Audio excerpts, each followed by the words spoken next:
And Corey, Jody.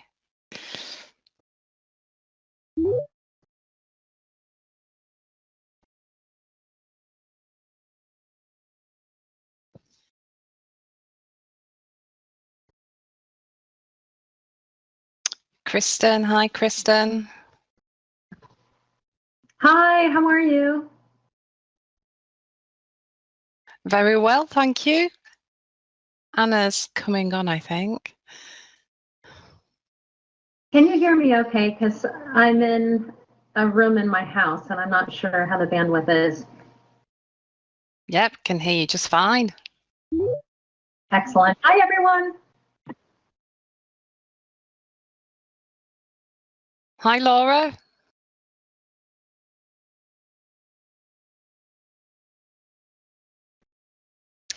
Laura, can you hear us? Can you hear me?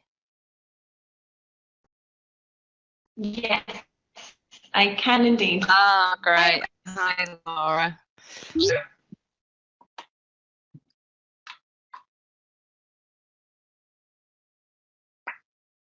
Anna, can you see and hear us? Yes, can you see and hear me? Oh, wonderful. Hi, Anna. Hi.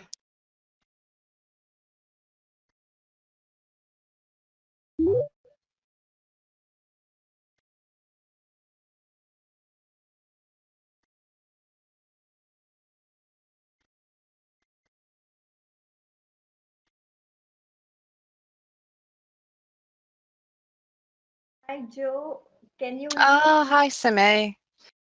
Hi, everyone.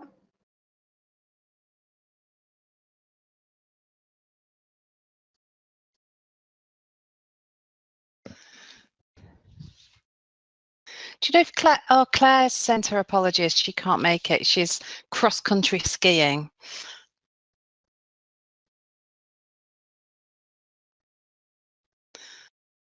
Which means we're just Iad and Prabha down.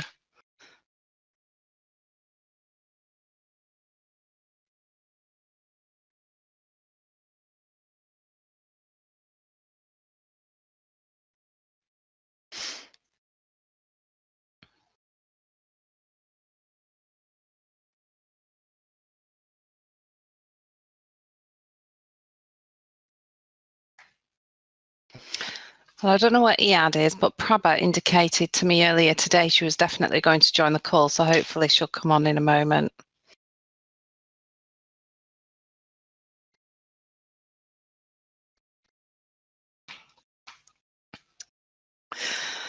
I'll begin, I think, because the sooner we start, the sooner we finish. And for once, there's the London posse who are doing the antisocial hours. I do hope it's a little more reasonable for you, Fadi, and for you, Simi and Corey, who normally do the completely crazy hours on these calls. And perhaps that's why Prabha's not joining, because I think Andy had, because it would be 11 p.m. for them.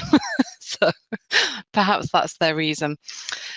So it's been a full 3 and a bit months since we last spoke, and so much has happened since then. So much wonderful stuff in the world of video conference facilitation. Today on the call, we're just going to discuss the BlueJeans connections. I've noticed that most of you have connected through browser today, a couple of you still through Skype.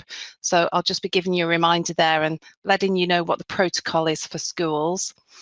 I'm going to give you a quick review of video conferences over the past quarter, focusing especially on the highlights. Here's Prabha.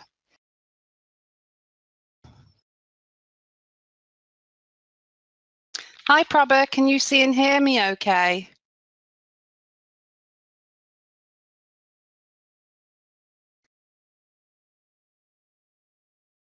Oh, she's still connecting. Then we're going to have a review of our shared personal targets and a review of our shared targets that we had, focusing on learning opportunities. I'd like to talk to you about standardization and the target moving forward, and the plan I've kind of put in place with regard to what we can do to make sure that we're all scoring our video conferences quite accurately. And then we'll have a look at peer support for this past quarter and the quarter upcoming. So that's it in a nutshell. Prabha, can you see and hear me okay?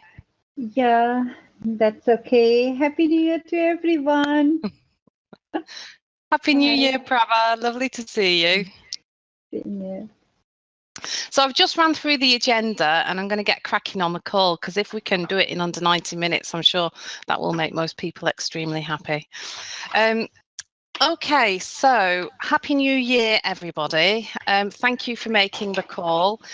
Certainly out of office hours and extremely antisocial hours, certainly for Prabha. The next call will probably not fall within traditional school holidays, so we will be back to the 5 a.m. get-ups, I'm afraid, Corrie and Simeon, quite early for you as well, Jody, and a bit late for you, Fadi. But perhaps we'll bounce around a few ideas and times that will be appropriate for you after this call. Connecting to Blue Jeans, there's only 40, no there's not, there's 13 days left for you to be able to connect to Blue Jeans via Skype. So for those of you who have not yet tried to connect via browser, that's something you need to push up your priority list. And of course you need to test every location from which you can see yourself doing a video conference. So if you sometimes do video conferences from school, that location will need to be tested for browser. And also if you use your home location, sometimes that will need to be tested for the browser option. Sanjay and Nonika have been testing quite a few schools and we don't seem to have encountered any hiccups at present. If a school can't connect using browser, then it seems that Google Chat has been quite a good viable alternative. The protocol for schools, though, if you see a note at the top of the confirmation, so Fadi, for instance, you've got a video conference coming up soon that involves a school in Israel that hadn't yet tested for browser. When you get your email confirmation through, Michelle's put in a note at the top just saying you need to retest, let us know that you've tested successfully. They don't need to test with the tech team necessarily. They can do the self-test, but they have to let us know they've managed to connect successfully. The Israeli school, Litti school, has successfully retested, so that video conference is going ahead. But you might want to just, as facilitator, if it's getting a little close and nobody else has picked it up, you know, if you can just drop in and remind those schools that those teachers that they do need to test. And we're saying that it has to be done 4 working days prior to the video conference, or else we'll postpone it. Okay, so the retest has to be done 4 working days prior to the video conference, or else we will reschedule. Okay, and just to reiterate, that doesn't have to be done with Sanjay and Nonika unless they want to. They can use this room for the test. Okay, have you got any questions about the move over to browser?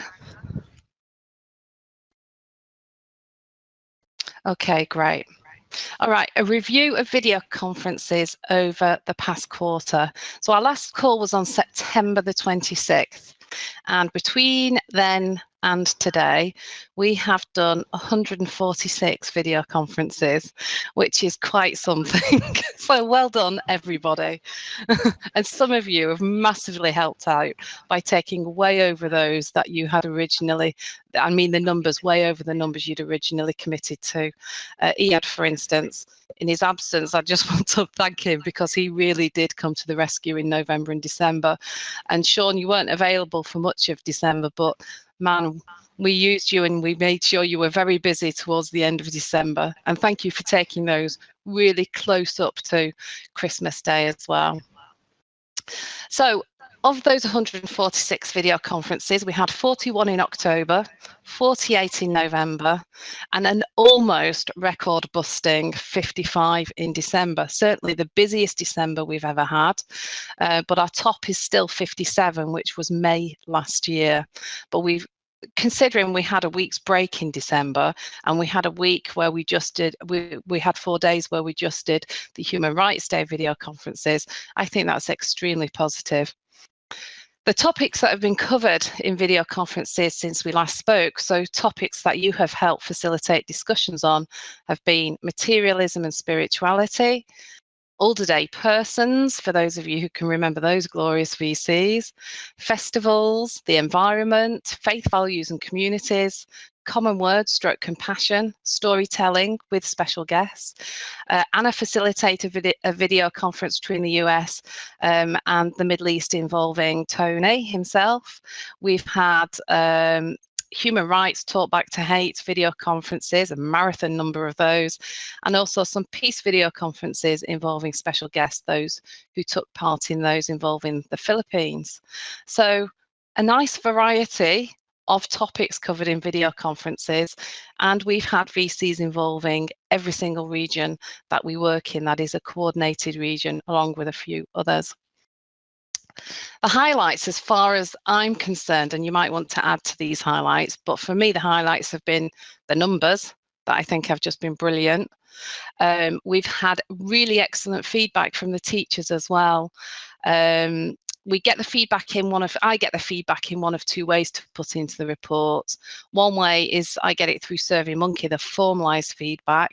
A reminder, I think you all do anyway, but just to put that link to the SurveyMonkey feedback in all of your video conference mail outs after the video conference, the feedback email.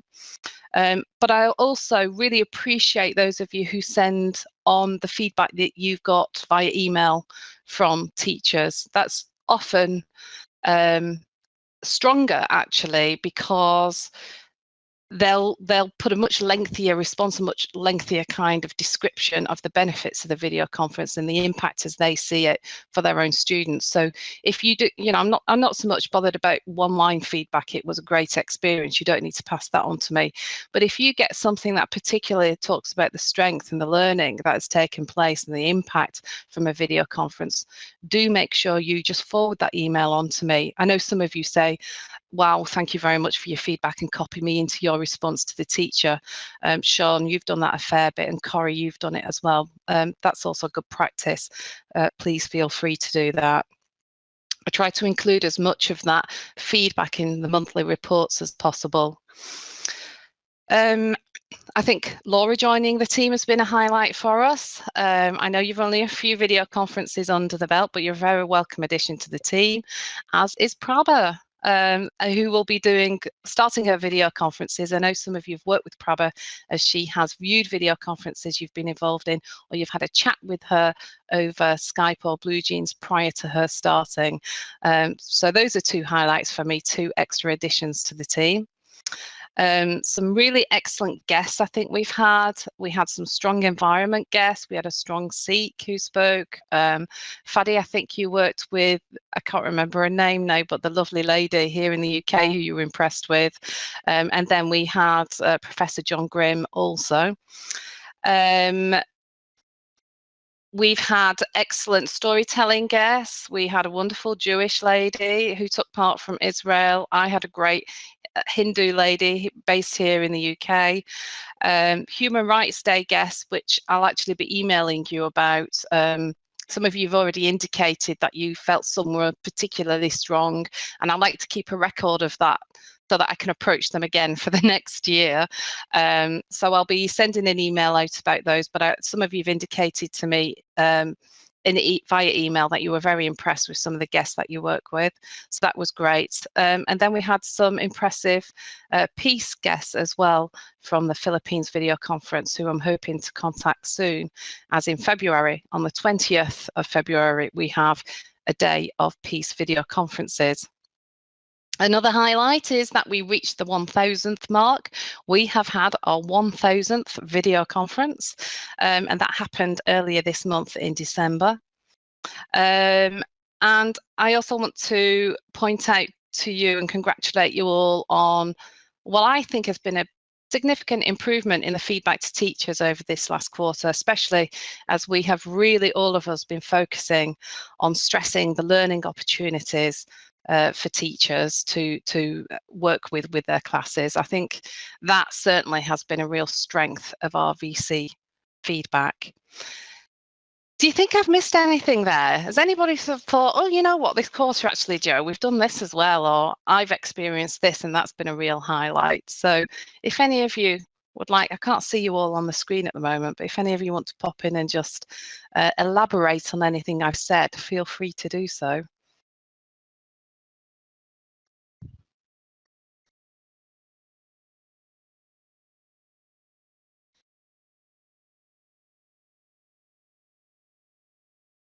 Not at this point. Okay, that's fine. Maybe I'm just super comprehensive. Okay, review of personal targets. So this month we've had a shared target, which was all about highlighting learning opportunities. But along with that, I asked you to set yourself at least one personal target. Some of you set just the one, which is absolutely fine. Most people set two. Some of you really went to town and set loads. I'm actually going to suggest that moving forward, we only limit ourselves to one or two extra as well as the shared target. But I'd like us all just to reflect on what our personal targets were for this quarter, and how you worked on them, and what the successes of working on your personal targets were, and if there's still any challenges remaining. So Sean, if it's all right by you, my dear, can we start with you? Would you start by reminding us of what your targets were and what you've done to try to meet those targets? What went well, and even better if? Thanks, Sean. Yeah, sure thing. Thanks, Joe. Hello, everyone. So my personal target was to think about different ways of running the question time in a VC. I felt like I had put quite a bit of effort on the kind of starting a VC and the protocols and the welcome, and I've been thinking about the end and the reflection and kind of the introduction to sharing. But I felt like the question time, I tended to always do it the same way. I tended to always go, let's have one from you, great, one from you, great, one from you. So I really wanted to think about different ways of running the question time, and it was really helpful to focus on that element of a VC. I found it really helpful to have a target that pertained to a specific part of a VC. And I tried a number of different methods, some of which I got from the wiki, and some I got from talking to Claire, and some I got just from kind of trying different things out. Nothing particularly groundbreaking, but things like taking a round of questions, particularly in a multi-point, taking a round of questions, and then going to each school in turn and saying, let's hear some responses from the first school to any of those questions. And I have to say, I was really impressed with how well students did at responding to all of the questions. I think I was concerned that perhaps we'd hear 10 great questions and then everyone would just respond to the last one that had been shared. But actually, I was really impressed that students very often were able to say, oh, well, I want to start with this one and let's go back to this one and back to this one. So yeah, I feel like I've developed different ways of running the question time, and I think that really feeds into something which I saw quite a few people were thinking about, and will probably be my target for this quarter, around depth of dialogue. So really how the question time fits in and contributes to building that deeper dialogue. So that's me. Unless I can say anything else useful about that target, that's how that went. Anybody have any questions for Sean? Thank you, by the way, Sean, for sharing that with us. I have a question. Sean, the taking group questions, so a number of questions at once, did you try that with just one group of students, or did you try it in multiple VCs? Because I haven't always had that experience, and I was just wondering if I had a particularly or a weaker group of students. Yeah, great question, Anna. So I started using it only in multi-points, but I actually found it really helpful in one-on-one VCs as well as the multi-points. I mean, I think, as I say, the main concern that I had, and I think it would depend on the strength of the group or their familiarity with dialogue. But my concern was, as I say, that they would just focus on the last or the kind of second last question. But it was actually a really nice way of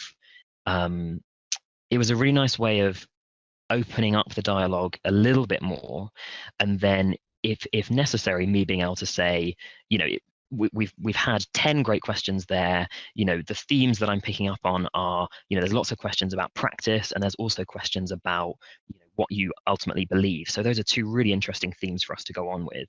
And it was nice that in terms of the addressivity that had come from their questions, which I was then able to kind of package together as, great, you guys have come up with these two topics that we're going to think about. But it also meant that I didn't have quite as many of those derailing experiences where, you know, you've just had one great question about faith and culture and you say, yeah, we're going to take another one, and the question is like, you know, how many football teams are there at your school?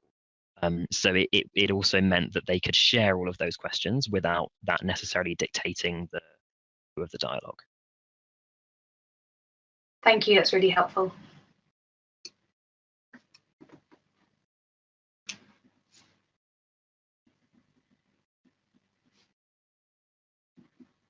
Sean, earlier you mentioned taking up to 10 questions in any one go. Is there a danger at all, do you think, in students not being able to hold all of those 10 questions in their head? Did you find there was an optimal number of questions to take in any round, like 2 or 3 per school? Thanks. Yeah, that's really important. Thanks, Jo. Yeah, usually I would take kind of 2 to 3 per school. So in a multi-point with 3 schools, I found that generally worked well because there'd be a bit of overlap between the questions. So maybe there'd be 2 or 3 questions about Diwali, and then there'd be maybe 5 other questions about different things. So I think with more than 9 or 10 questions, you're absolutely right. You know, it's very difficult to hold that number in your head. But actually, as I say, I was pleasantly surprised that they also started to make more linkages between the questions and the topics. So sometimes I found that it gave students a chance to actually do, you know, to practice summarizing or to kind of synthesize those different topics and questions, because it was a bit easier for them to say, okay, well, you know, here are all the questions, and actually 4 of them are about this idea and 2 are about this idea. Whereas when you have, you know, 1 question, 1 answer, 1 question, 2 answers, it is, I guess, more difficult to see the bigger picture of, oh, we've had all of these questions and a lot of them are about this idea or this topic. But as I say, what I tended to do was, you know, to give them that opportunity and then say, great, we've had, you know, 8, 10 questions there on lots of topics. Let's hear a few responses to any or all of those questions from each school. And then if there were certain topics or questions that hadn't been picked up on, then saying, you know, wonderful responses, I'd love to dig a bit deeper with that last question we heard about XYZ, and then kind of again giving them a chance to hear a few responses from each school, and then taking it in the direction that they were taking it in. Thanks, Sean. I'm just wondering if anybody else uses this technique as well and how they found it working for them, or if any of you seen your peer or somebody else you've observed taking rounds of questions in this way. Thank you.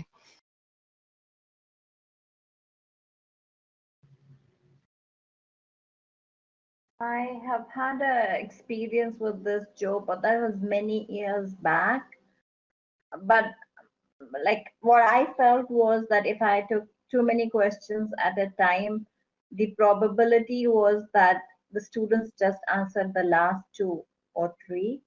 And that's what happened. I think I did that on a couple of pieces, but that was really a long time back. And that's what the students did, was they didn't answer all of them, but just the last 1 or 2 questions.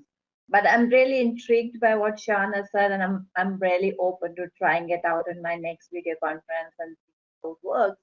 Because now I think with multi-point, we often do get schools for whom it's not their first video conference, and probably they're able to hold on to the questions more than what happened when we were beginning the program. So it's a great idea, Sean. I really like that. So thank you so much. Thank you. So Mick, shall we stay with you and you can share your personal targets and how you've got on with those? Thank you. Like, I didn't have great targets, but what I had was, I always thought that the pace of my video conference at times just went down. It wasn't very consistent. So it would start on a high, and then at sometimes during the middle, it will go downwards. So that was main thing that I wanted to work on. And what I used was the thinking time. I didn't never gave students that much of thinking time earlier. Once in a while I would do it, but it wasn't a conscious effort to give them that thinking time. And so this time I tried my best to give them more time to think. So I would often come up even with questions. I would say, if you want to think and then respond, it's all right. I'll give you a minute thinking time. Even with the concluding remarks, I always almost gave them thinking time to think and comprehend on towards on what really surprised them, what's their key takeaway from the video conference, comprehend, reflect, think, and then respond to it, then just coming back and saying, oh, it was a great experience and we all enjoyed learning about you, and what the learning was never comes up. So I think that helped. I did have a target of going deeper in the conversation, but I don't think I've been very successful there. So probably that will still remain my aim for this quarter, is to go much deeper into conversation. Thank you. Thanks, Simi. I was nodding vigorously then, because plenaries is something for 2 quarters, half a year now I've been working on, and I feel your pain with that. Anybody want to comment? Did they do something similar? Are they interested in what they've heard from Simi, something they'd like to try themselves, or they've had success or perhaps not success with using that particular strategy? Thank you. Real quick, just as the teacher, facilitated a couple of our video conferences, and as a teacher, that is really welcomed with the thinking time, and it was nicely paced, and the students really appreciate it, because you get this topic, and even if they've prepared a lot, there's something new that's going to come up, and when they have some time, even 30 seconds to talk about it in their group, they feel so much more comfortable when they're chatting when they get back to the VC. So it's a successful tactic. Thank you.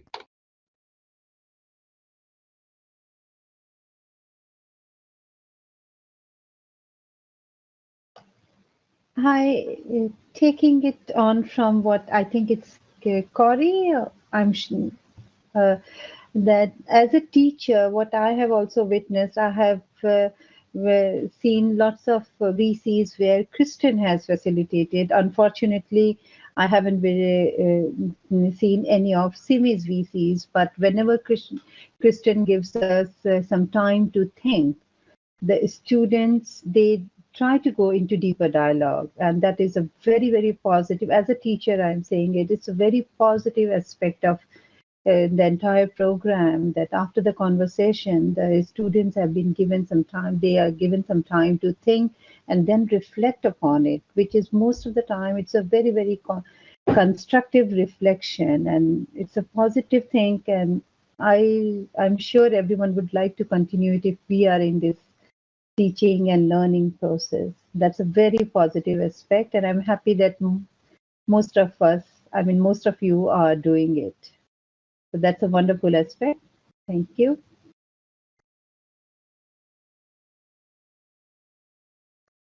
Hi, this is Kristen. I have to say that the thinking time saved a video conference for me recently. I had 3 U.S. schools very, very early in the morning, and a special guest, Charles Haynes, who was just brilliant. But I think the students really literally were not awake, and they weren't able to put 2 sentences together. And so I gave them 2 minutes of thinking time. And then I said, after that time, we were going to go around to each school and they would answer the question. And it was really kind of a last-ditch effort, because I was so worried it was going to be a complete disaster. But I think that gave them time to pull themselves together, to figure out who was going to speak. And then once they did, then everything started to roll. So I've never kind of used it. almost an emergency, point like that. But I really felt if I don't do something, we're just going to have to call off the video conference because it's not going anywhere. No one's speaking, no one has questions, no one's following up with anything. And so I'm very, very thankful that I had learned that from Ian and Joe and some of you who use it regularly. So I'm very thankful for that. Thanks.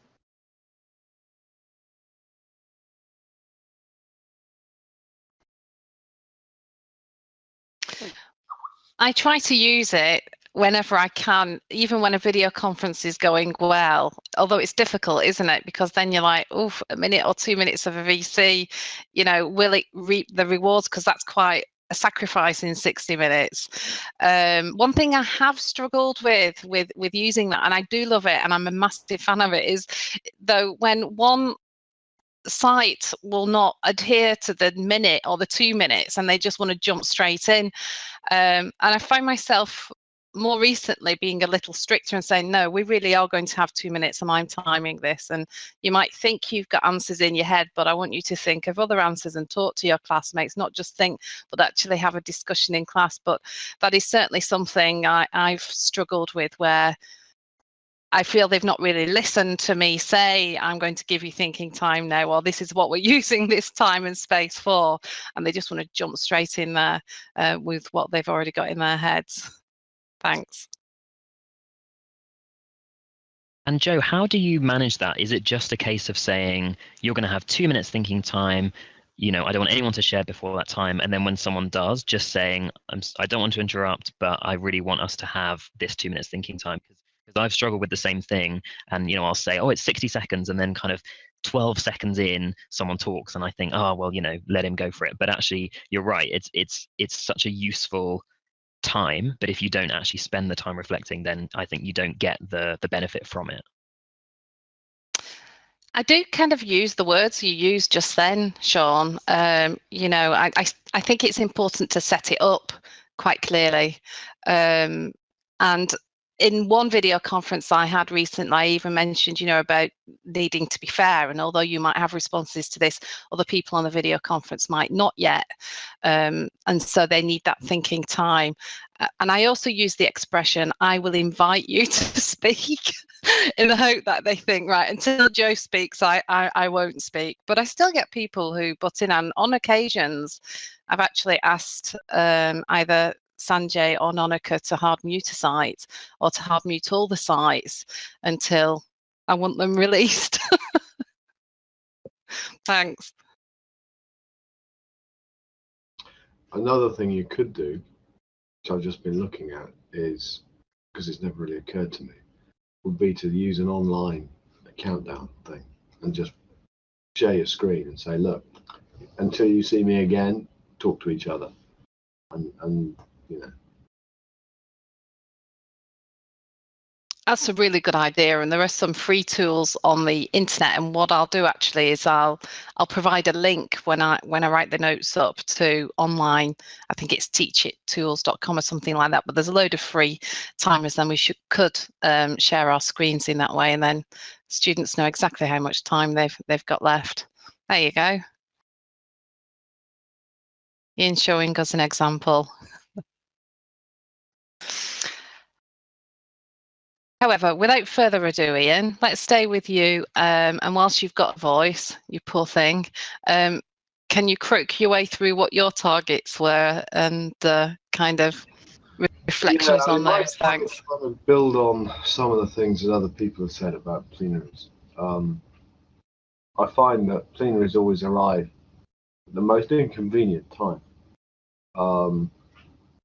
In some video conferences, it's that moment when discussion has actually just started and you've got to bring everything crashing to a halt. In other video conferences, it's going really strong and you don't want to stop it. I just find it really, really difficult to. It's just shocking. I mean, it's never a good time for plenary, and also a lot of plenaries. I find if you don't give them time, if you don't set it up right and give them time to think, they're just awful. They're just people going, well, I learned lots, and I've learned this and I've learned that, and they talk about things that haven't been talked about at all, and are patently, obviously, totally irrelevant. And I think the challenge is finding that time to make it successful. It's not that the kids can't do it. It's not that the teachers haven't helped them prepare the thinking. It's the fact that it takes 10 minutes. If you're going to get really good, effective, thoughtful plenary, and maybe even have an element of interaction, it's going to take 10 minutes out of your hour. That's a really hard call. I don't think I've ever actually done that. And I would be very, very keen on everybody helping me to think about a way in which we can do that effectively, because I'm sure it's a problem that other people face as well. And I think encouraging people to write things on the online community is one thing, but actually there's that personal stuff that happens that in a good plenary that we just, I don't know, it's the question of, it's the timing. What's the secret of great comedy? Timing. And it's just never good. What do other people think? I agree with you, Ian. It always just pops up at the most inconvenient time. Is it something that we could stress more in the materials with the teachers? I know you made the video that we have on the website, but I wonder if it's not something we should stress more in our agenda rather than just saying wrap up and goodbyes. I know that's what my agenda says. Maybe saying, this conversation is actually going to last about 50 minutes, and then we're going to do a 10-minute plenary, and here's what we're kind of expecting within that plenary. Just an idea. Thank you. Corey, I've sometimes, when I've had schools that are prone to saying thank you to everyone, and then thank you to everyone again, and thank you to everyone again in the plenary, I've actually in my mail out emphasised and said, this isn't a time necessarily for thank yous. We all know that we're very grateful to this. It's a time to talk about what you've heard in that VC. And that's actually had some good responses. I found that's been effective. If I've known that there are schools that may be likely to do that. The other thing is sometimes in plenaries, I don't want to do them, but then when I do, I'm really surprised because sometimes I use it as a chance to get students who haven't spoken yet to reflect. So I'll ask other students to do it, and there'll be some kid who stands up and says something amazing that hadn't spoken the whole VC about what they'd learned and what they were taking away. So it's again that really difficult toss-up when you've got the dialogue, but then actually to know what those students are taking away with them, and for the other school to hear that's what they've learned from them is really special as well. Thank you.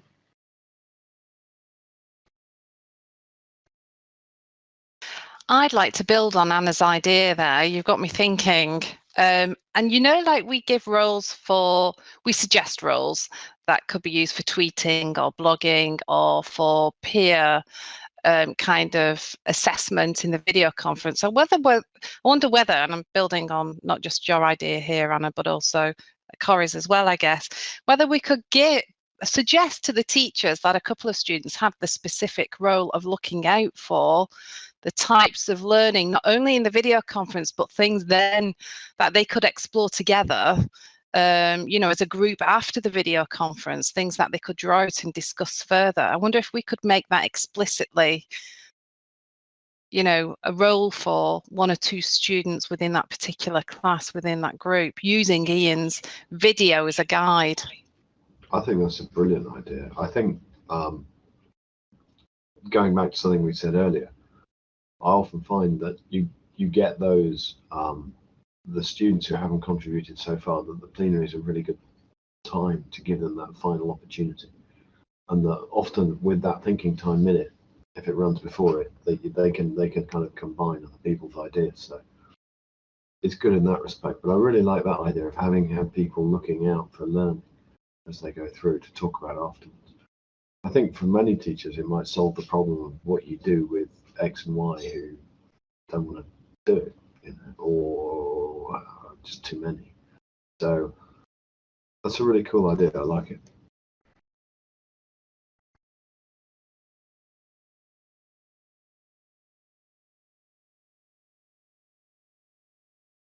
It was my target too, actually. So I've been thinking long and hard on this because it's something I still struggle with it, and I don't want to give over 5 minutes to something that's just actually going to be a bunch of banal comments. And I very explicitly say this isn't a time for saying thank you. You know, you can do that after the video conference. I will give you time when the discussion has properly ended to do that. You know, and to try to stress that it's about learning, but then sometimes you get comments which I feel are socially desirable. You know, these students have come with these intentions to the video conference, and sometimes I'm sat there thinking, were you even in the same video conference as us? You know, students sometimes refer to things that they might have discussed in class prior to the video conference, but certainly haven't been part of the discussion during the video conference. Anybody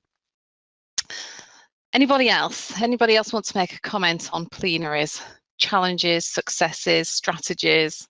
Thank you.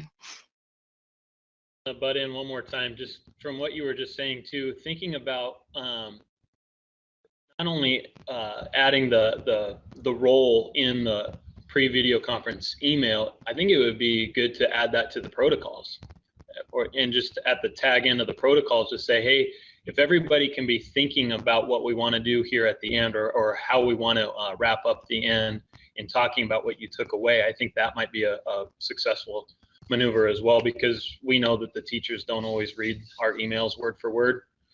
I think most of them do, but maybe not all of them. So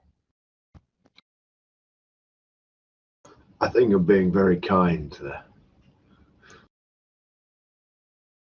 we're a little sarcastic.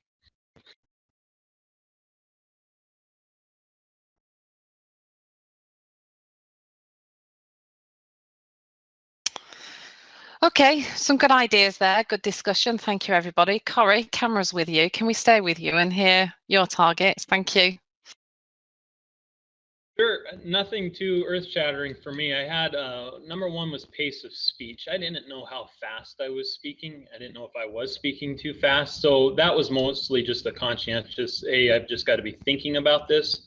When I went back and rewatched a couple of VCs, I felt pretty comfortable with where I was at. And I'm not sure if that was because I was thinking about it, or if that was just my natural pace of speech. So that's something that's been on my mind.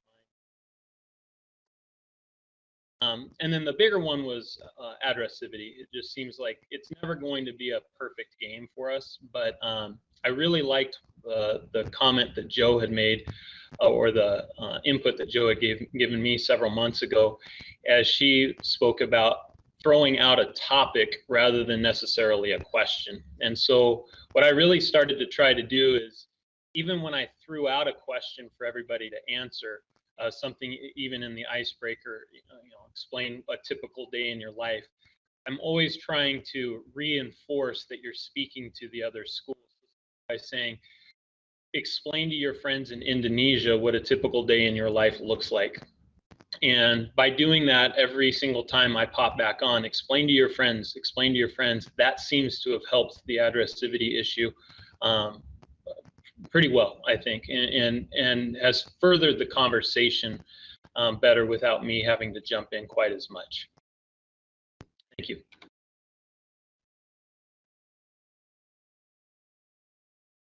I'd love to just jump in for a second. That's really helpful, Corey. That's a really nice way of putting it. When I was talking to Claire in our peer support, which we'll probably get onto a bit later, she picked me up on the fact that I always say I would love to hear. So without even noticing, I would say, I'd love to hear from 3 students on this, or I'd love you to share a question on this topic. And even if I were trying to say I would love you to talk about whatever you want to talk about, it was still that Sean wants us to do that, I want you to do it. So I really love that idea of first you're going to explain to your friends in the Philippines what a typical day is. I really like that. Thanks, Corey.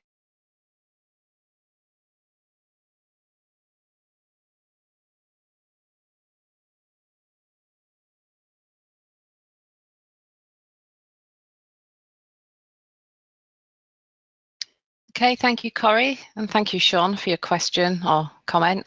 Fadi, can we move over to Melbourne and hear from you? Thank you. Morning, everyone. So I had a couple of targets. First one being improving the depth of dialogue. But I probably want to focus on my second one, which was, and Anna and I, who were peer facilitating together, had the same goals.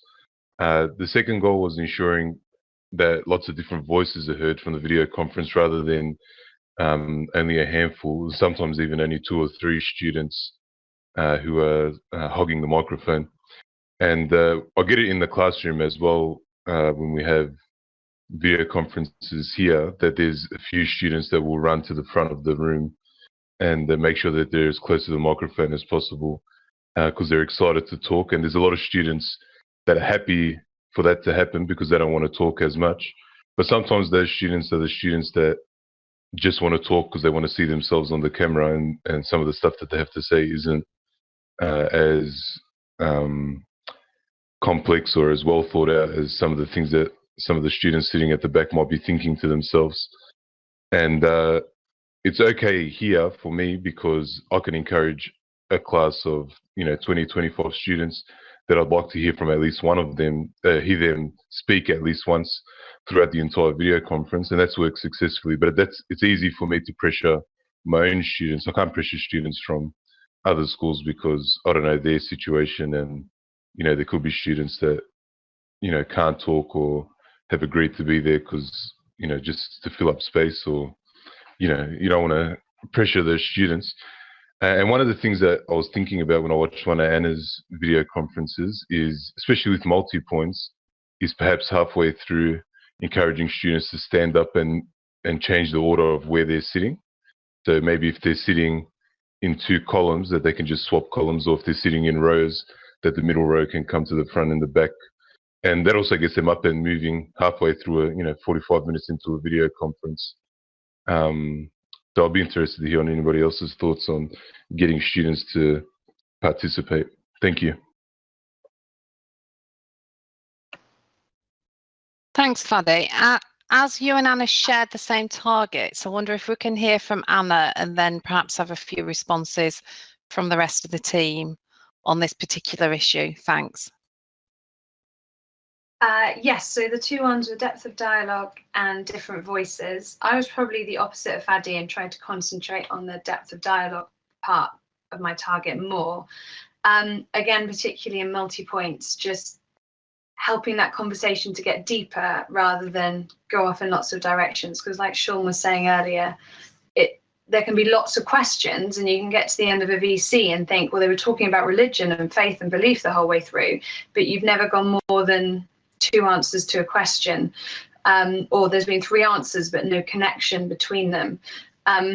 So one of the things I was trying to do over the last couple of months was to always go back when I can to the person who asked the question and say, has that answered your question? Do you have a response? Does anyone else in your classroom want to respond to that? Before moving on to another question, so that they get the idea that they need to respond rather than just question, answer, which seemed to be quite successful in some cases. And then in others, you were just met with total silence, which wasn't what I was hoping for. But in some cases, it did work, and it did help them to stay on that topic for longer and go deeper. So I think I'm going to continue trying that.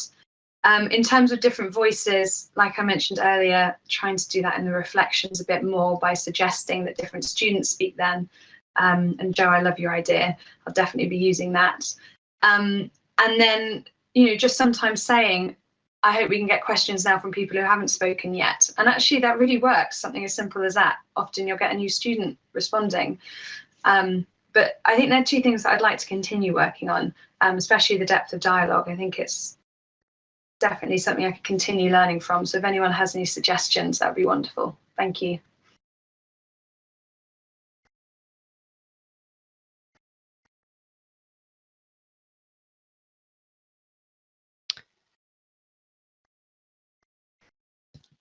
Anna, I too had kind of as a target goal to work more on in-depth dialogue. And I thought a lot about how I wanted to do it. And it's funny, as a classroom teacher and as a facilitator, sometimes in my mind, I separate them. And I think they're 2 different things. And so I thought about what I would do in my classroom if I felt like my students were just answering generally, you know, and the dialogue really wasn't building. And I would just stop them and tell them. And so I tried doing that. I, you know, would ask a question like, you know, I'd like you to describe our festival and holiday to your partner school, and then tell me the impact that has on you personally. And most of the time, you know, they'll talk a long time about the festival, but they really miss that personal part. And so if they miss the personal part, you know, and they move on for somebody else to kind of answer the question, I'll actually stop and I'll say, you know, great job describing the festival, but I wonder if you could answer that second part. What impact has that had on you personally? And the first student, you know, they're kind of like, you know, and they kind of answer it. But what I've done then is I've allowed the other students to realize I'm really going to hold them to that.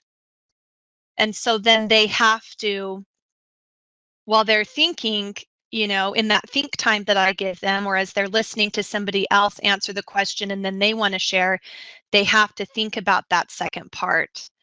And if they say, well, you know, I think that it impacts, you know, my school this way, or I think it impacts, you know, my country this way, I'll step in again and say, you know, great, thank you, but what about you personally? And so I keep requiring them to be authentic in answering the questions I've asked them. Because I think sometimes when I first started facilitating, it was like, oh, yay, they're answering a question. Oh, people are speaking, you know, and I would get so excited about that. And then they maybe would skip over something and I'd let it slide. And, you know, sometimes I guess that's okay. But if I really want to build that in-depth conversation, I'll stop them and I'll kind of require it. And so that's helped me. And I don't know what anybody thinks about that. If I'm going to be the facilitator that everybody hates, you know, because she's going to make you stop and going to say, you didn't answer the question. But I don't know, that's helped me. So I just thought I'd put that out there. If anybody has any thoughts or comments, that'd be great. Thank you. Jody, that's really helpful. I was about to say it's really helpful. I think sometimes I'm a bit guilty of what I call in my head lazy facilitation, where because they've asked a question, I think, oh, phew, they're talking about religion, it's fine. And like Sean said earlier about, well, that wasn't what I asked them to do, but they've answered something vaguely relevant. I think I just need to be a bit firmer with that, and assert a bit more of my control maybe over that part of the dialogue. Thank you. You're going to be, if you're the facilitator that the students dread, you're going to be the facilitator that the teachers love, Jody, because, you know, getting them to really think and respond and, you know, oh, she's coming for me next. I'm not off the hook. I need to be prepared, you know, because there's that expectation that others in the classroom will respond. I think is great. And I think to me, it speaks to something that Fadi talked about earlier, you know, this inclusivity of voices as well. And if you let them know that you want a range of voices and a range of perspectives in the video conference, you're not going to be satisfied with one or two, then that can really open things up as well. Because of course, when it gets to meaning and significance of something like a festival or something else, then we want those varied perspectives, because while everybody might celebrate Easter or Christingle or Diwali in the same way, that meaning and significance will be different to many of them in the VC. Any other comments about driving deeper with dialogue and also getting as many voices as possible? Prabha, yes, thank you. I'm really sorry that I haven't done any VC, but I am just giving my suggestion. But it's just that due to my teaching experience, I agree with what Fadi had said or Jody had said so far. The thing is, I really like that idea that and we all, when we teach inside the classroom, we notice that if we are just blabbering in the class, our teenage students, they try to lose the focus. We cannot get their attention for more than 15, maximum 20 minutes. And for a VC of 60 minutes or 90 minutes, we need to shake them in between on a regular basis. So whether we are telling them to change their seats or we are giving them the thinking time, sometimes, as Jody said, that we need to rephrase the question, the response question, to give them, motivate them to go into deeper dialogue. That really helps inside the classroom. Especially, I'm a history student and a history teacher, so we face this quite often, and this is a wonderful thing that helps the students to just recoup their energy and come back with come back with a different perspective to that particular question. So if it sounds fantastic to me as a teacher as well as a student, because I am at the moment a student for facilitation. So I think it's very exciting idea what Fadi or Jody and everyone else has supported so far. So that's a fantastic thing. Thank you.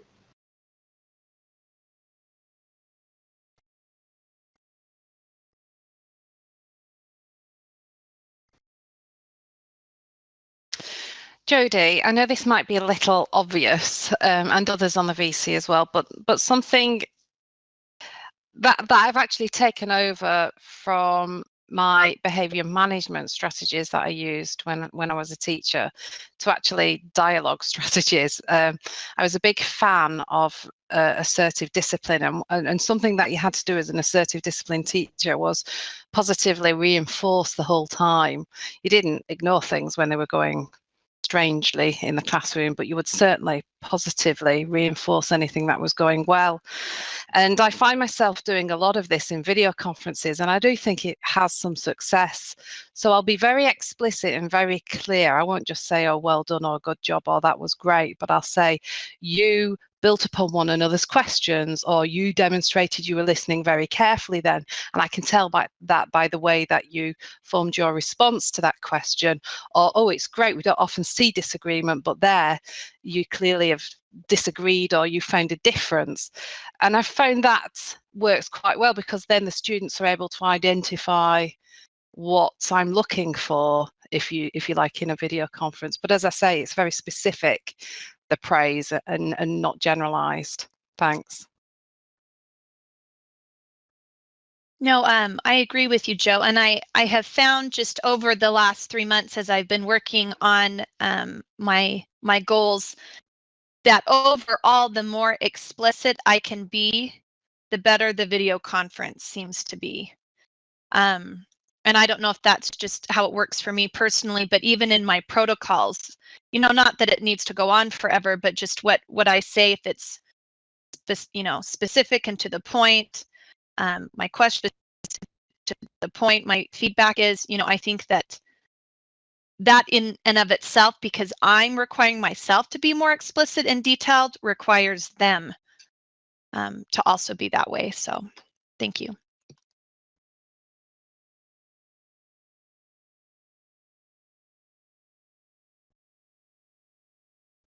I might just want to jump in there and speak to Jo's positive reinforcement. On one of the video conferences that she was supporting me behind the scenes, it was that positive reinforcement and being explicit about what was good about what the student said, I think really changed and transformed the video conference, not only for the students, but also for the teacher, who was at one point particularly nervous. We were facing some technical difficulties.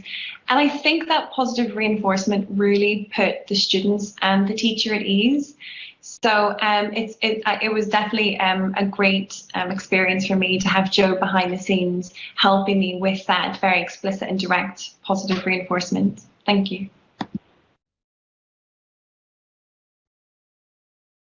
I want to pick up a little bit on what both Jo and Jody and Laura have said. I found that sometimes if a student says something and they're not going to the depth that they could have, or they've only answered part of the question, I will say, you know, I'd like to hear more from you, or could you explain further? And if they have that deer in the headlight look, or they, look like they're about to cry, or they just have that look, I'll say, you don't have to answer now, but this is what we're really looking for. This is the kind of answer we're really hoping to go to this depth, and kind of using it as a teaching moment, or kind of modeling, letting the student off the hook if you get the sense that it's not going to go well, or that student's going to be embarrassed or something like that, but it's still modeling. And as a facilitator, I'm able to say, this is what we're really looking for. This is dialogue, or this is, the depth that we're really looking for. And I think as facilitators, we can find those times to really model for the students what we're looking for. So it just kind of adds on to what you guys have been saying. Thank you. Thanks, Kristen. And something that I have done too is, if I've noticed that the individual student is kind of looking like, I don't know what to say, opening it back up to the classroom or anybody at that point too, to then take it a little bit deeper, has been effective for me. Thank you. I do really think your point also about being instructive and being very clear is helpful. And in my goal, which was about addressivity, but that was really to help kind of move into deeper dialogue, I've tried to become much more instructive of what, as a facilitator, I'm expecting from the students. And so my goal with addressivity is thinking, if the students are talking to me, they're never going to get into dialogue with each other.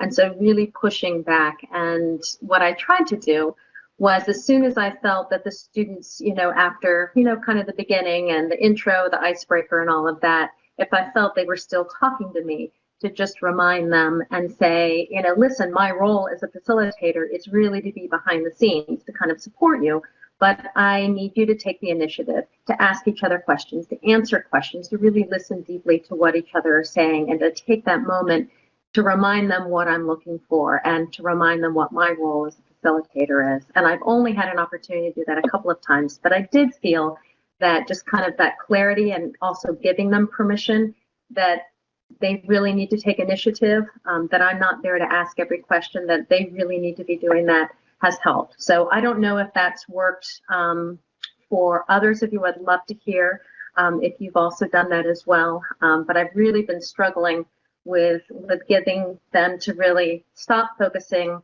on me. And, as Anna said, you get 3 different answers, but none of them are connected. They're generally connected, but they're not really speaking to each other, to really focusing on each other. And that's one way that I came up with dealing with that, but I'd love to hear from the rest of you. Thanks.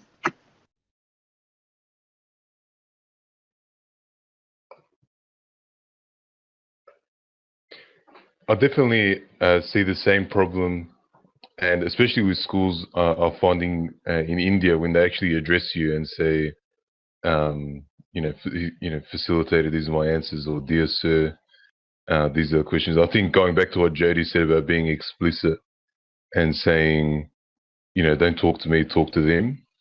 And the other thing that I like to do, and it probably works more with the older age group, is turning off the camera once they start talking to one another.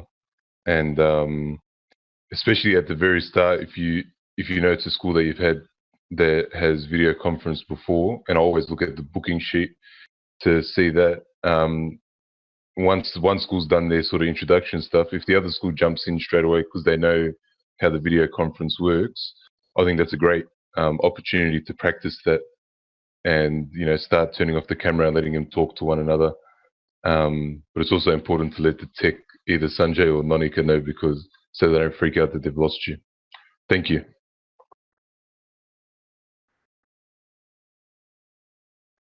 That's a great idea, Fadi. I know that Joe has done that, and I think others of you have done that. I haven't had the guts to do that yet, but I think, especially with the older students, I mean, it would be worth a try. So thank you. I think I'll try that.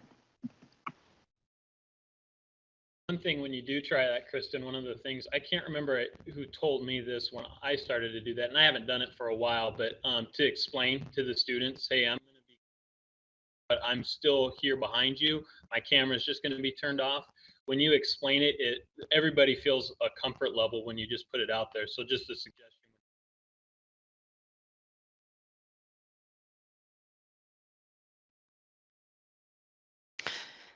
One thing I've done is I've revisited the protocols partway through the video conference, and I've seen others of you do this as well. So when we move into another topic of discussion, I'll say, and a reminder, you need to be listening deeply so that you can ask those fabulous response questions. And of course, then you're kind of setting the video conference up, you're setting the dialogue up with an expectation of there will be the beginning of dialogue, there will be a response, because that's the expectation. And that's worked quite well in a few video conferences that I facilitated. Thank you.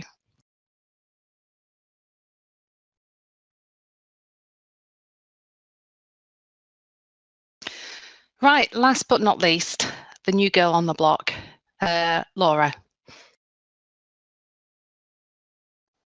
Thanks very much, Jo. So my personal targets whenever I was first beginning was basically just to try and do as best as I could, and with kind advice from Kristen to be gentle to myself. And what I've tried to do is just work through all the protocols, the processes, the structure of the video conference as well. Simi was particularly great with helping me as well with time management, which seems to be it's very good to always for me to keep that in the back of my mind and to divide the video conference up time-wise, so I have that we don't run over in any one particular department or one particular section. And I think that comes from what Jody said. I think about, oh great, they're responding, this is fabulous. And as a new facilitator, I found myself getting caught up in the conversation, and so having that time management factor in the back of my mind, that pushes me to then intercede in the conversation and try and push things deeper. So that's been particularly beneficial on that front. So in that respect, I think personal targets, I think there's definitely so much more I can learn, and even from this conversation, I picked up so many new helpful tips and advice for taking on. So it's been great in that sense. My challenge, I think, as it still remains, would be learning how to navigate those transitionary moments in the conversation. I've spoken to Jo about this, and Jo's been really good at helping me just with then after, or bringing a certain conversation to a close if I feel like it's running out of gas, and then pushing us into the next dimension. I think that's something I still really need to work on, and I need to have that confidence to step into the conversation to push us on and deeper and further. And I think also another challenge for me moving forward would be to learn how to navigate my presence in the conversation. I do think it's quite difficult for me at this point to sit back as the facilitator at times and then knowing when to interject. So I think I'm still learning how to balance that as a new facilitator. I think some of you, because of experience and teaching experience, I think you know exactly the good moments of when to step in and when to step into the background and really remove yourself from that conversation. So I think those are my two personal challenges and targets for the next 2014 moving onwards. But I would love to, if anyone has any advice, but I really think all of you have just been great. For those of you who've been supporting me behind the scenes, I've really appreciated it. Thank you.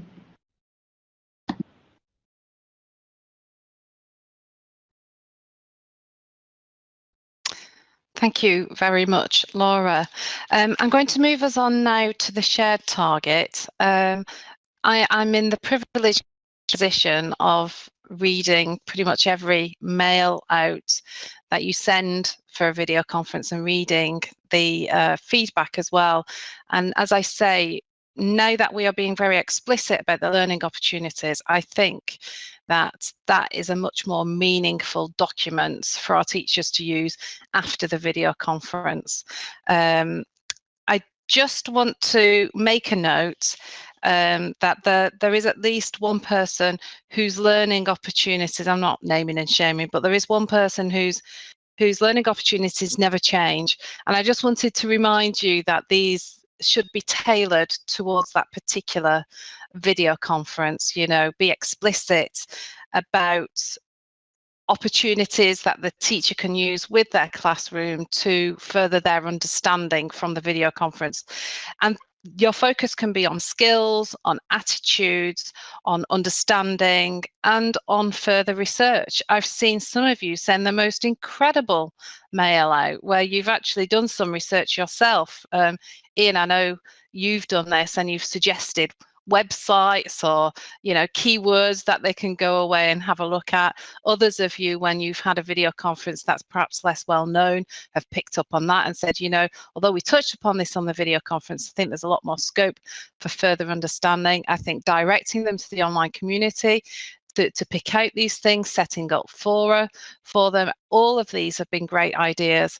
However, I have been particularly struck by a couple of things that two of you did in December, and I'd just like both Corey and Fadi to remind us all of what they've started to include in their feedback, which I know that you enjoyed reading about. So, Corey, over to you first of all. Thank you. I'm not sure specifically what you might be mentioning, but I know that with the whole learning opportunities, my thought process when I sit down to write one of those now is, as a teacher, where am I going to take this group after I've you know, just had this wonderful dialogue? What can I do now?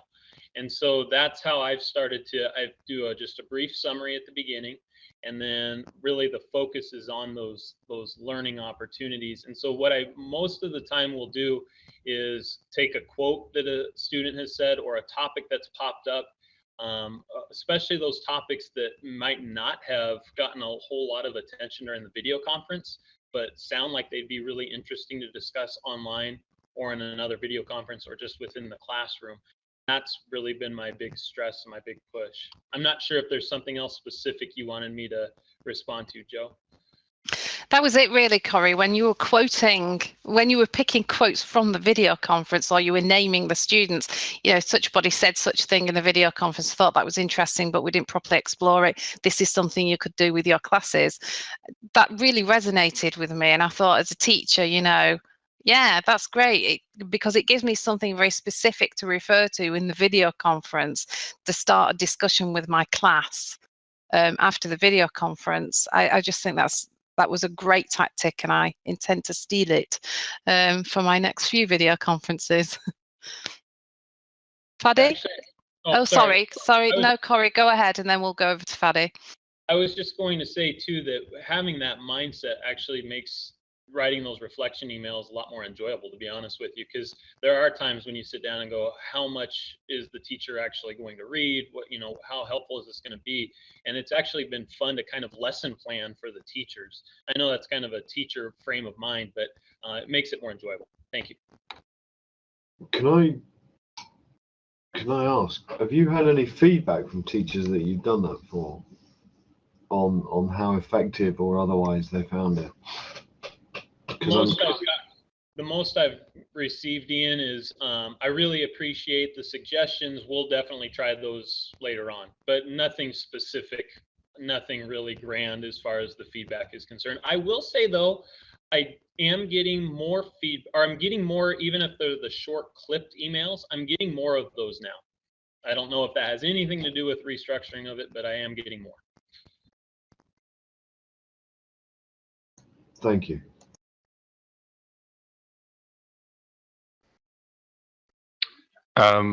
So I stole the straight from Corey when Joe sent it, and I wanted to say earlier in the video conference that I think one of the highlights was that Joe was sending around a few best practice things from that other facilitators were doing. I thought that was really good.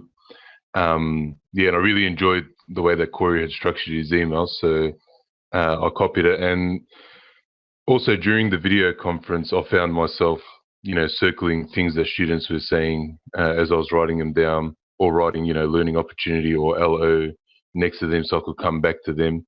I haven't gotten to the stage where Corey's specifically referencing a student, who spoke, but I think that's a great idea, because if the teacher does take that into the classroom and brings up those learning opportunities, and that student sort of becomes the leader of that idea and will run with it, and I think that'll make for, you know, a much better activity in the classroom.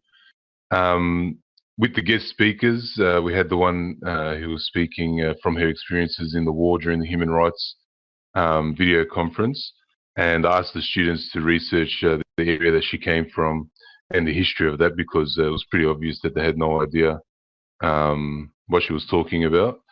So yeah, and just picking on little things that they've said, and especially I think in the plenary session, if there's something substantial that's said that we can't really talk about, holding on to that as well, because going back to what Ian was talking about before, I think that if teachers can see how much the plenary session is important, if we can latch on to things that are said there, not only will it make you know, show the teachers that the plenary session is an important part and something that they should get their students concentrating on, but it also highlights the fact that the video conference is only part of the face-to-face program, and that there needs to be things happening afterwards.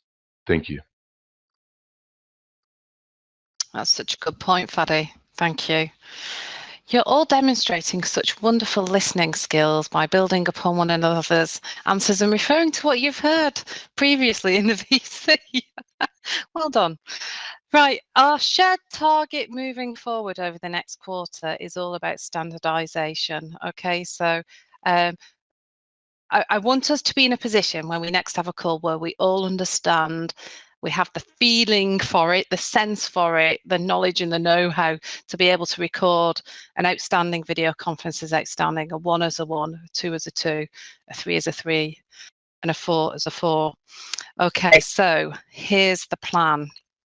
This should be something that you and your peer look at very carefully and very closely when you're working together. But also, you'll have noticed today that you've all got calendar invites to a call with me, a one-on-one in either January, February or March. And I know that some of you have already declined it. Don't worry, I'll reschedule with you if you let me know some dates that and times that work out much better for you. So what I'm going to do, in addition to you working with your peer, what I'm going to do is I'm going to watch one of your video conferences as well. It will most likely be a recorded one. I won't be able to tell you in advance which one it will be. I'll just pick one, download it, view it. It'll probably be one you do pretty close to the call I've got scheduled with you, and then we'll just have a chat to see whether we agree on the score and why you would give it that particular score. So as well as working with your peer on this particular target, you'll also work with me on this target as well, and that's just so I get a sense of where we're all at as a team, really, and then we'll feed back to one another in the next quarterly call about that.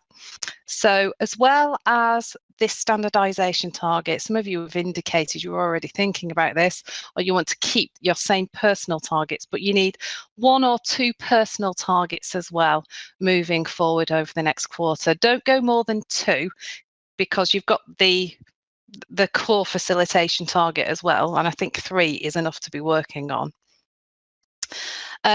So for the next quarter, let me give you your partners first, so you can say hello to one another, and then let me make a suggestion for how you might go about doing your peer facilitation this time. So Prabha and Anna, I would like you two to support one another, please. Okay. We're going to have a triad, actually. I'm going to work with Iad and Claire, the 3 of us together. Laura, can you work with Corrie, please? Yeah, great. Ian and Sean, I hope you're happy to work together. Jody and Simi, fine for you two to work together, which leads Kristen and Fadi as our final pairing. Now, is everybody happy? I'm going to take your silence as an indicator of happiness level. Some of you are nodding, most of you are smiling. Yeah, all right, great. Some of you give me a thumbs up, so that's wonderful. And here's a suggestion for, we're getting better at this. We're getting better at working together. Everybody this time, some of it might have been very last minute, but everybody has watched somebody else's video conference and I hope fed back. Some of you've indicated to me what you've done and how you did it and how useful that was, which is great. But this is what I suggest you do. Over the next week or so, don't leave it too long. Have a chat either by Skype, by phone, in person. No, I think that's impossible for everybody, or via email. So just have a chat, say hello, remind one another of what the targets are that you want to be working on and hatch out a plan, an action plan, okay? Watch one another on a video conference, but also, and I think a couple of people missed this core part of doing this, peer facilitation, is you're going to watch yourself back because it's peer facilitation, peer reflection, and also self-reflection. Okay. Sean, I know you found that particularly useful this time, didn't you? You really enjoyed watching yourself back. Yeah, indicated to me. And I always learn a lot from watching myself as well as watching others. And I think if you're looking at a video conference that was a while ago, it really refreshes you and you're better prepared for the discussion. And then you could possibly repeat the process in the second half of the video conference, because then you've got a kind of you've got kind of where you were at the beginning of the quarter, and then you've got where you were at the end of the quarter, and you can peer assess and self-assess whether you have made progress on your own targets, or whether your peer actually thinks that your target is redundant because you already make a good job of doing whatever your target is, and perhaps you need to have something a bit more challenging for yourself. So I'd like to invite questions or comments about the process for this next quarter. Anybody?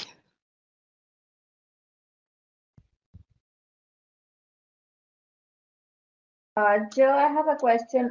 Should we watch one video conference with our peer partner, or because for the last quarter we did 2 each? Simi, I suggest that you perhaps do one at the beginning and one at the end of the quarter. I think that would probably work best. It depends what you've got time for, really, you and your partner. Can I urge you also to use the peer facilitation document that's got the things like addressivity and you know, the one that I sent out to you, attached to both this agenda and this call, but also used previously. I've used it now with both Anna and Kristen, and I found it as a really useful guide for what I should be looking out for. So if that's all fine, I'll be asking over the next couple of weeks for you to send in to me, once you've spoken to your peer or once you've emailed with your peer facilitator, if you can send me your 1 or 2 personal targets for this particular quarter, please.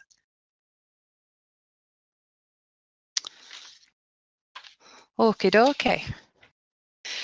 Right. We didn't have any other business sent in. I didn't ask actually for this particular call. Oops, sorry.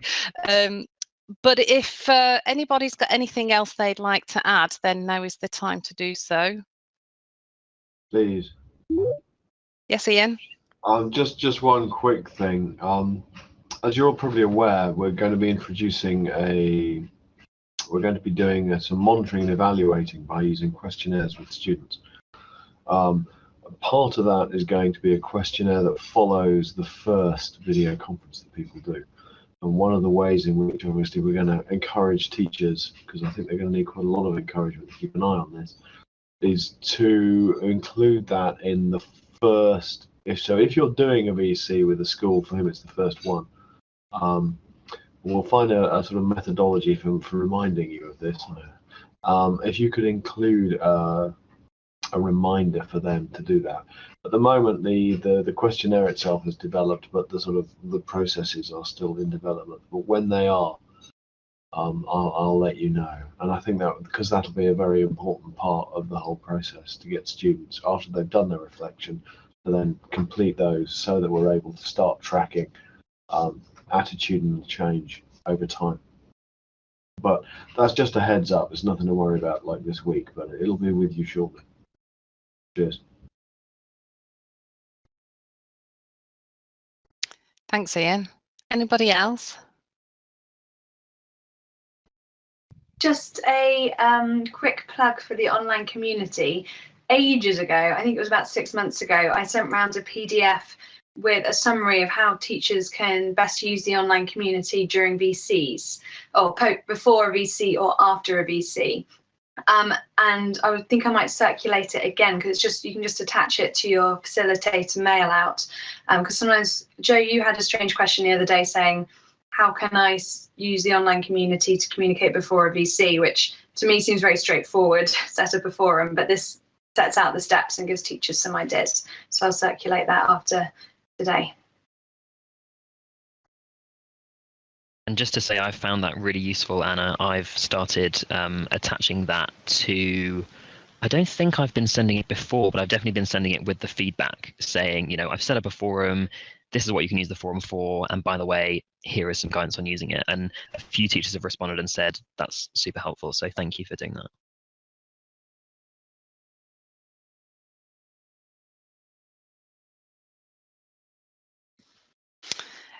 Okay, thank you very much, everybody, for taking the time out of your evenings, mornings, nighttime, Prabha, your bedtime, actually, to take part in today's call. Our next call will be sometime probably early April.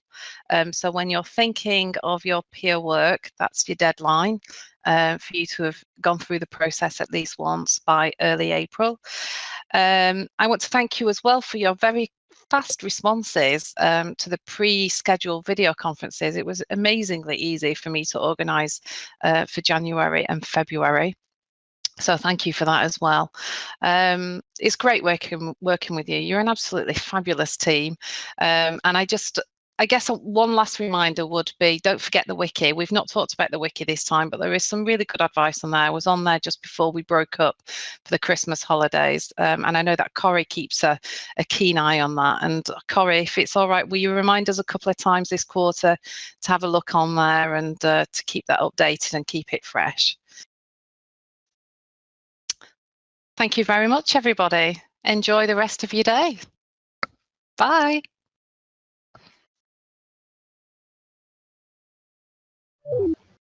Bye-bye, everybody. Bye, everyone. Take care. Bye-bye.